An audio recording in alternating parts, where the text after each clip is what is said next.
Okay guys, so here I'm going to show you my fishing boat that I just put together.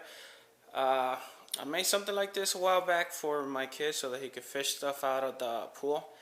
But this one I made it a lot bigger and of course a lot stronger and easier to use, I guess. I'm not much of a fisherman, so there's going to be a lot of things wrong with it as far as, the actual fishing part of it. But I'm gonna fix those as I get better at it. I want to show you real quick just the setup before I throw it out there in the water and see if I can catch anything. For the electronics, I'm using the same Sumo transmitter that I've hacked. This time around I switched all the switches over to this side so that I could control my dual ESCs with the third channel.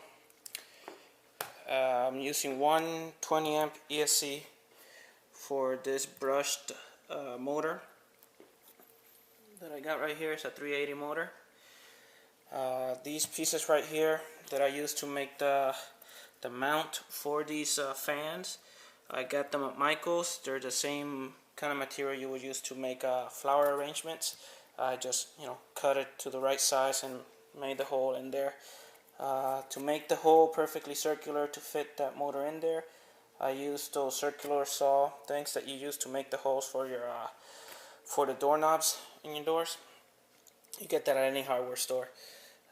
Pretty much I got two of them, left and right. That's because I wanted to steer the motor with the fans instead of actually using some kind of rudder, because I didn't want to disturb the water too much for the fish to go away.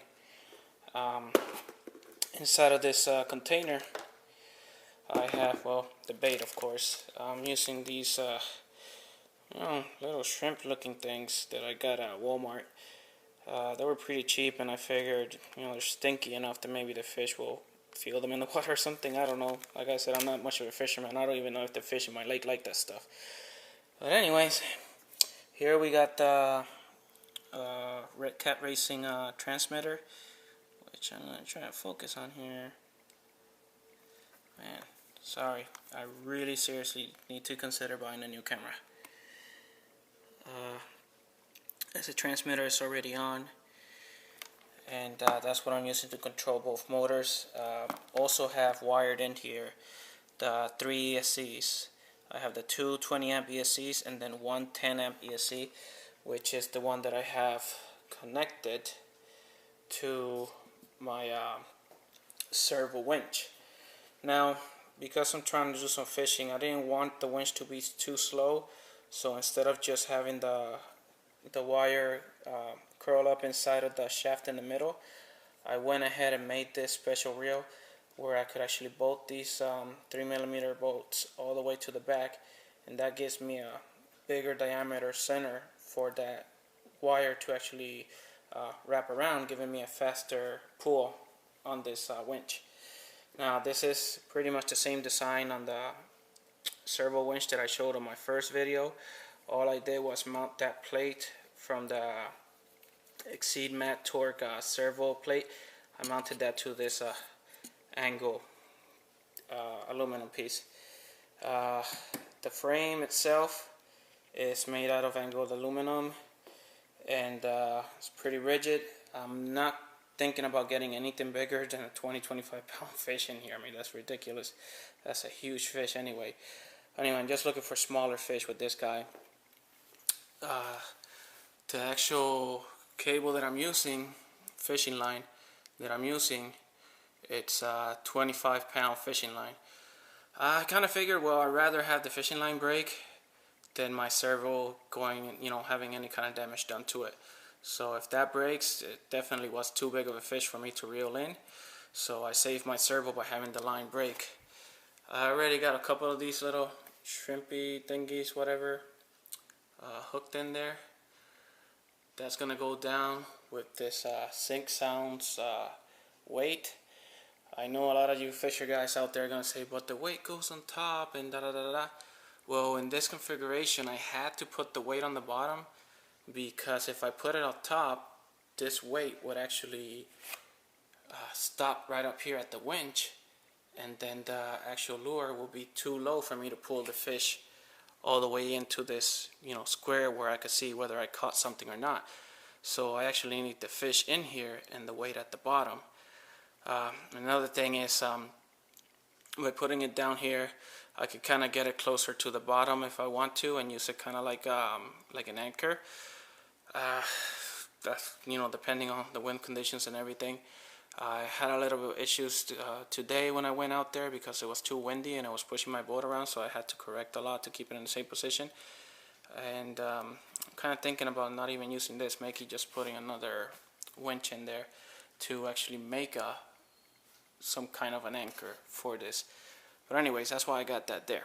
Now again, I repeat, I am not a fisherman. Anybody that does know how to fish, please feel free to give me any pointers or hints on how to make this thing work. I'm kind of just going by what I've seen, you know, on videos and stuff, but, you know, real fishermen will be able to give me better information on how to do this. I'll be fishing in just, you know, little small lakes in the Orlando area. If anybody knows what kind of fish I'm getting over here, or I could, you know, what kind of bait I should use, then feel more than welcome to give me some hints, because it will definitely help. To hold these guys in here, I just used these wooden sticks that I just pretty much pushed all the way in there. You can see one of the holes down there where I was doing, you know, kind of setting everything up, you know, like these little wooden sticks. Also got them on Michaels. Anyways, I used that to hold this. I didn't want to start gluing stuff in there because then I will have to rip it out or whatever. So I used those to kind of set those in so the force of the motor wouldn't push it out. Anyways, pretty cheap build. I got these motors off of eBay because they're brushed and they're not as powerful as brushless. I guess the price goes with it. So they were about 10 bucks each. So I got 20 bucks there. Transmitter and Sumer, you know, receiver. You guys know how much that is. You can use any 3-channel transmitter so that you can control that winch. So that's not even in there. This I got at Walmart, a few bucks, and these boogie board I got at Costco for about 25 bucks. It's a really nice one. I felt kind of bad breaking it, but anyways. So it's under 100 bucks really if you consider everything. And if it works out, it's going to be kind of cool. The battery, this is one that I was using for my 1/10 what was it, Beetle that I used to play with in the pool. It's a 10,000 milliamp hour 2S battery. These are really expensive, so I don't recommend using these unless you waterproofed it, because you could ruin it. And even though I have it inside this container so it won't get wet, it's still kind of a risk. So, not that this thing's going to flip over. There's no way you'll flip this over in the lake, and it's not fast enough to flip itself over either. But 10,000 milliamp hours will give me all the time that I need to be out there, you know, because it takes forever to fish, I guess. Let me see. Let me show you that winch. What I decided to do was run the, you know, run the drive motors off of the throttle, of course. See if you can get it. Then we go over to the other side. So that's, see if I can get a good view. Alright, so here we go. They're both running. Now forward, reverse. Now of course they're not going to be as efficient in reverse because they're only meant to run one way, but you know, you got it in case you need it.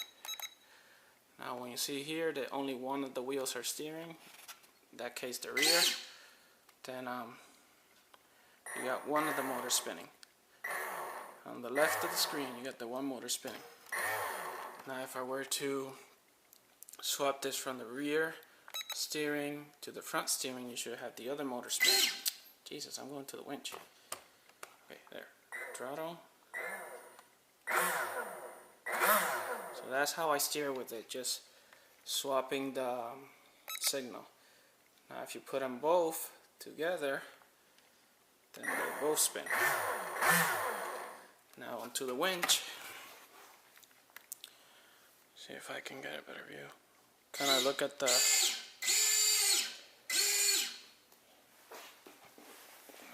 trying to see if I can get a better view.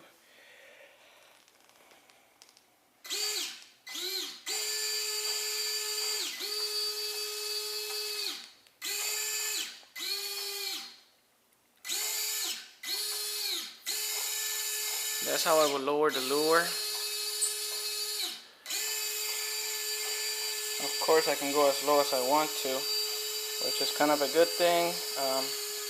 If you can't find the fish at whatever depth, you can always play with this and have that lure go a lot deeper, which is something you're really not able to do when you're just regular fishing with the fishing pole. You don't really have to use a float with this, you have the boat.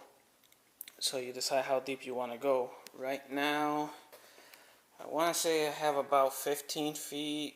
I think I did 20. I think I put 20 feet of cable here, so that'll be my maximum depth, because I'm pretty sure my little lake in the back of the house is nowhere near 20 feet. So I don't want to go with too long of a cable, because once you get far away from this guy, it's kind of hard to tell how much cable you have left. So if there was a case where I was lowering too much and actually got to the maximum depth of the cable, it would actually start spinning the other way and bringing that cable back up, so that I don't have a bunch of cable lying on the bottom of the lake and getting caught with stuff, and then my boat will get caught in there. So I just went with about 15 or 20 feet. I don't remember. I think it was 20. So pretty much that's it. I'm gonna go ahead and throw this guy in the lake. Oh shoot, I didn't tell you guys. Sorry. The hole itself. Okay. Let me see. This hole was actually a trash can. It was a trash can that I cut, and then the top part of the trash can I put in the bottom, because that way you have this nice smooth surface. It's kind of like curved. That way the cable, when you're bringing it up at the fishes in the back or in the front, that cable is not going to rub up against the board itself. It's actually going to kind of skid here. It's not going to break the cable. So you want to do that upside down trash can. Any size you want, depending on what fish you're thinking about catching. I have no idea what I'm catching, so let's just hope that's big enough, and let's hope this thing works. Anyway, any input will be appreciated. I mean, I know I'm missing a bunch of stuff as far as the fishing part of it goes. I was trying to figure out how to do a little contraption here where I could do like a quick pull, so that I could get that hook to actually hook onto the mouth of the fish whenever I saw some movement, just so it wouldn't just rip out. But it was just too much work. I want to just see how this works out. If it doesn't work out, then I'll do something like that. But again, please, input, any kind of input. Teach me how to fish, and hopefully we can make this thing work. Right? Thanks for watching, guys. Alright, so I'm out here with the boat in the lake. Already put the bait down, and I'm just waiting for something to bite. If I don't get any kind of movement, what I'll do is I'll start playing with the depth of the bait. I'll lower it some, or I'll raise it some, and see if something happens. If not, I'll just start slowly moving the boat around. I could just turn it on. Let me see if I can.